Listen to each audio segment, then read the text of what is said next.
नमस्कार साथियों, आप सभी को स्ट्राइड्स एंड क्लास में तहे दिल से स्वागत करता हूं। और आज हम देखने वाले हैं क्लास 10 का पॉलिटी चैप्टर नंबर आपका 4 है और आपका दोस्तों पार्ट 2 वीडियो है और ये इसी के साथ खत्म भी हो जाएगा। बहुत छोटा चैप्टर था आपका। तो आज का टॉपिक हमारा देखिए पॉलिटी को सबसे पहली एक आवश्यक बात, पॉलिटी को रटने से ज्यादा आप समझने पर ध्यान दिए और समझने के बाद जो लगता है कि आपको ये वर्ड हमको याद नहीं हो रहा है, समझ में नहीं आ रहा, तो उसको आप याद कर जाए। आज का हमारा टॉपिक क्या है? आर्थिक समृद्धि एवं विकास। सबसे पहले जानिए कि विकास का आखिर मतलब क्या होता है। विकास का मतलब सिर्फ पैसा कमाना नहीं होता, विकास का मतलब सिर्फ धन दौलत कमाना नहीं होता है, बल्कि विकास का मतलब ये होता है कि आप अपना भी धन अर्जित करिए और साथ ही थोड़ा समाज का भी भला कीजिए। और ये मतलब आपका किताब भी कहती है बात को कि विकास का अर्थ क्या होता है साहब? विकास का अर्थ होता है आर्थिक समृद्धि। आर्थिक क्या जी? समृद्धि मतलब पैसों में वृद्धि होना चाहिए, ठीक है? पैसों में क्या जी? वृद्धि। और वो पैसा में ऐसा वृद्धि होना चाहिए कि साथ ही साथ क्या आर्थिक सामाजिक न्याय भी हो। उस आपके जो पैसा में वृद्धि हुआ है उससे आपको क्या जी? लोगों का भला भी हो। लोग क्या जी? भला भी। सिर्फ अगर आपका भला होता है तो उसे विकास नहीं कहा जाएगा। अगर आपका मतलब बात करते हैं बिहार राज्य है तो सिर्फ बिहार राज्य का भला होता है किसी काम से, बिहार राज्य के सरकार का भला होता है तो इसको विकास नहीं कहा जाएगा, बल्कि बिहार राज्य के जनता का भी उससे भला होता है तो उसे ही विकास कहा जाएगा कि हाँ बिहार राज्य जो है ना विकास कर रहा है। विकास करते करते विकसित हो जाएगा। तो विकास देखिए, जब आप आगे बढ़ते जाते हैं तो उसे विकास कहते हैं और आगे बहुत ज्यादा बढ़ चुके होते हैं तब जाकर विकसित कहा जाता है। क्या कहता है जी? विकसित। जैसे कि आपका देश क्या है? तो एक विकासशील देश है, अभी आगे बढ़ रहा है। अमेरिका कैसा देश है? विकसित देश है, वो आगे ऑलरेडी बढ़ चुका है। जापान क्या है? ऑलरेडी आगे बढ़ चुका है। तो यहाँ विकास का अर्थ मतलब याद रखिएगा आर्थिक समृद्धि। आर्थिक क्या जी? समृद्धि। समृद्धि मतलब ज्यादा, ठीक है? पैसा है। फिर क्या है कि और आर्थिक सामाजिक न्याय होता है। मतलब दो वर्ड याद रखना है कि विकास का मतलब होता है आर्थिक समृद्धि। क्या होता है? आर्थिक समृद्धि। और क्या साहब? आर्थिक सामाजिक न्याय। मतलब वैसा विकास होना चाहिए जिससे आपका सरकार का भी भला हो और साथ ही समाज का भी भला हो, तो उसे विकास कहा जाता है। अब बात करते हैं कि हमारे भारत में भाई साहब क्या है, तो भाई क्या अच्छी लोकतंत्र का काम क्या है? कि अच्छी लोकतंत्र का काम क्या है कि आर्थिक वृद्धि करे और साथ ही जनता का भी क्या कीजिए? भला का काम है, तो उसे ही अच्छा लोकतंत्र कहा जाएगा। ठीक है, अगर मतलब सरकार अपना भी पेट भरती है और कुछ जनता का भी पेट भरती है तो उसे ही क्या कहा जाएगा जी? अच्छा वाला लोकतंत्र कहा जाएगा। अगर कोई सरकार सिर्फ अपना पेट भरती है, जनता का पेट नहीं भरती है, तो वैसे में वो अच्छा वाला सरकार नहीं कहेगी, अच्छी लोकतंत्र वहाँ नहीं कहा जाएगा। अब बात करते सामाजिक विषमता और सामंजस्य के बारे में। सबसे समझिए सामाजिक विषमता मतलब क्या? विषमता मतलब विभिन्नता। आप देखेंगे कि भारत में जो है अनेकों प्रकार की विषमता पाई जाती है, मतलब विभिन्नता पाई जाती है। किसमें भाई साहब? समाज में। जाति के नाम पर विभिन्नता पाया जाता है, धर्म के नाम पर विभिन्नता पाया जाता है। कोई अपने बाइक पर क्षत्रिय लिखवाता है, कोई अपने बाइक पर ब्राह्मण लिखवाता है, कोई अपने बाइक पर कुछ लिखवाता है, ठीक है? कोई राज्य लिखवाता है और कोई देश को मानता है तो हिंदू राष्ट्र लिखवाता है। समझे क्या? मतलब अपने भारत को प्रेजेंट अप करना चाहता है तो हिंदू राष्ट्र लिखवाता है। तो भाई साहब मतलब ऐसे तो कोई भी स्टिकर वगैरह मतलब अलीगल है, ठीक है? नहीं लगाना चाहिए, लेकिन अगर आपको शो ऑफ करने का ही शौक है तो आप अपने देश को शो ऑफ करने का मतलब कर सकते हैं। और रियल लाइफ में भी कीजिए, देखिए बाहर शो भी कीजिए और आपके अंदर भी होना चाहिए। ये सिर्फ नहीं कि आप झंडा को लेकर ऐसे दिखा दिए और आपके अंदर देशभक्ति थोड़ा भी है ही नहीं, तो ऐसा मतलब नहीं कहा जाएगा, बल्कि आप बाहर शो भी कीजिए और आपके अंदर भी होना चाहिए, तो उससे अच्छा लगता है। तो यहाँ पर ध्यान दीजिए साहब, क्या सामाजिक विषमता की बात करते हैं। तो समाज क्या जी? अलग अलग जाति के लोग रहते हैं, अलग अलग धर्म के लोग रहते हैं। अब इसमें क्या कंट्रोवर्सी होती रहती है, होती है कि नहीं होती है? कोई एक जाति के लोग दूसरे जाति से लड़ जाते हैं, हिंसात्मक घटना हो जाती है, ठीक है?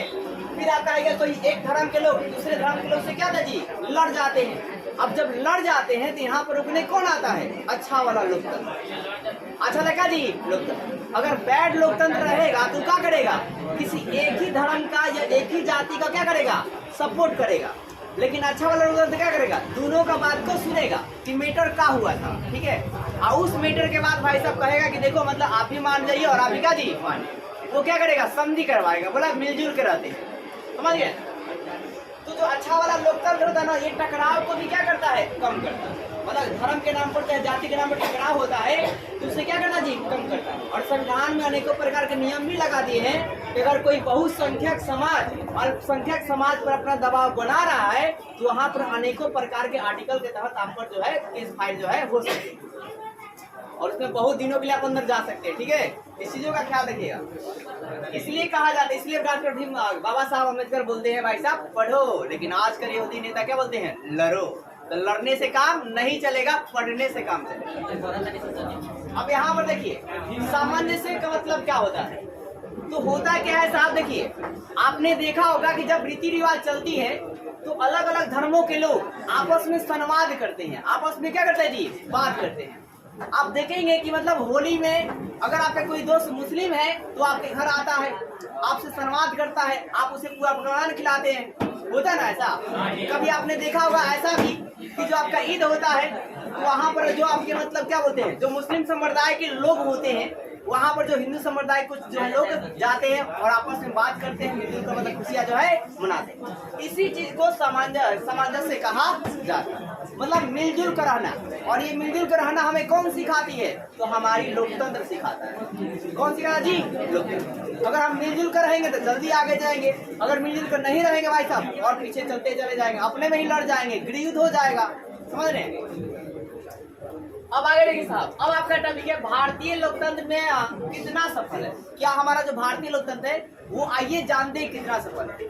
तो इसमें मैं आपको बताऊं ना कि भारत की जनता में बहुत ज्यादा पावर है। अगर वो चाहेगी तो किसी की सरकार को गिरा सकती है और अगर आप चाहेंगे तो किसी सरकार को उठा सकते हैं। ये आपके हाथ में, आपके वोट में, इसमें समझ रहे ना, इसी में पावर है। तो देखिए शासन व्यवस्था जो है आम जनता अपनी भागीदारी नहीं मानती है। पहली बात, जो शासन व्यवस्था चलता है ना जी, उसमें आम जनता अपनी भागीदारी नहीं मानती। अपनी भागीदारी तब तक ही मानती है जब तक चुनाव नहीं होता, जब तक चुनाव की प्रक्रिया चलती है। उसी समय आपका है क्या, बड़े बड़े राजनेता आते हैं, भैया मेरे को वोट दे दीजिएगा, समझे क्या, बाबूजी भी कहते हैं। लेकिन जैसे आपका वोट हो जाएगा उसके बाद वो भागीदारी अपना नहीं मानते। वो भी जानते हैं कि जितने के बाद ये तो कुछ नहीं करेगा, मतलब जैसा बदलेगा वैसा ये भी है।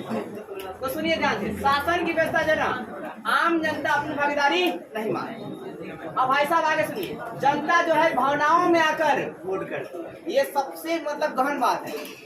जनता जो है किसी की भावनाओं में आकर, किसी धर्म के नाम के भावना में बह जाती है, या जाति के नाम पर भावना बह जाती है, या रोकड़ा के नाम पर भावना बह जाती है। मतलब किसी ने कहीं 2-2 हजार दे दिया, क्या आपके वोट की कीमत 2000 है? आप जानते हैं कि 2000 के चक्कर में आपका बहुत बड़ा रकम मार खा जाएगा, आपकी बहुत सारी नीतियों से आप दूर हो जाइए, बहुत सारी योजना आपके पास पेश ही नहीं किया जाएगा। तो वहाँ पर वो दिक्कत हुआ। जितना कोई सरकार अपने आप को जितने में खर्चा करेगी उतना ही आपसे वसूलेगी, आपसे वसूलेगी, लेकिन आपको पता तक नहीं चलेगा। इनडायरेक्टली अप्रत्यक्ष रूप से वसूलती है। सुनिए, तो शासन व्यवस्था आम जनता में भागीदारी क्या जी नहीं मानती।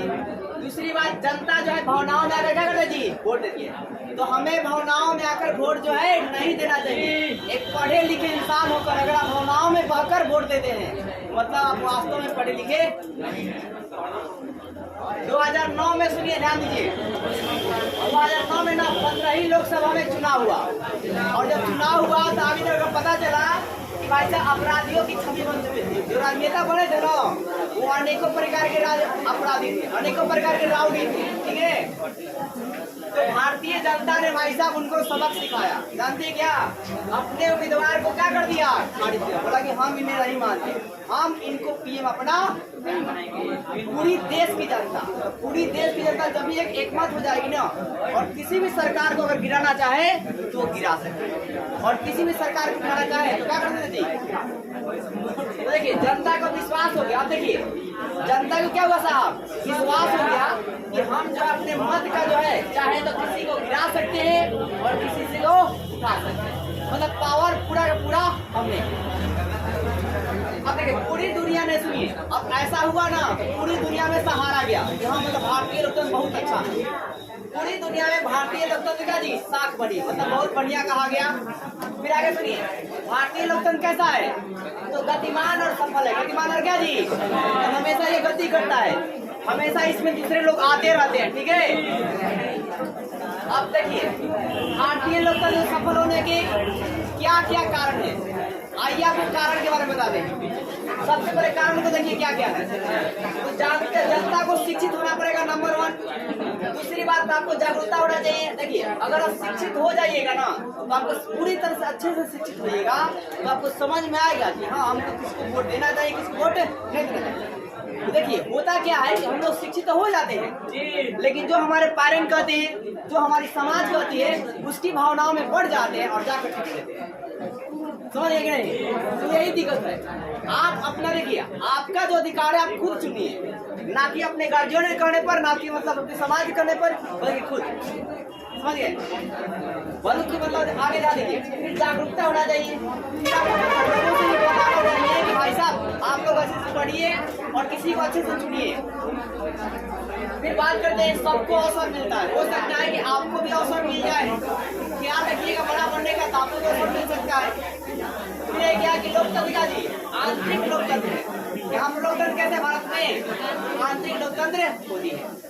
इसी के साथ आपका ये चैप्टर समाप्त होता है, और अगर आपको वीडियो अच्छे वीडियो को लाइक कीजिए और चैनल को सब्सक्राइब कीजिए। कुछ विद्यार्थी हमारे क्या होते बात कम किया कीजिए, वीडियो अच्छी की बात नहीं है, जब आप ही नहीं समझिएगा तो क्या फायदा।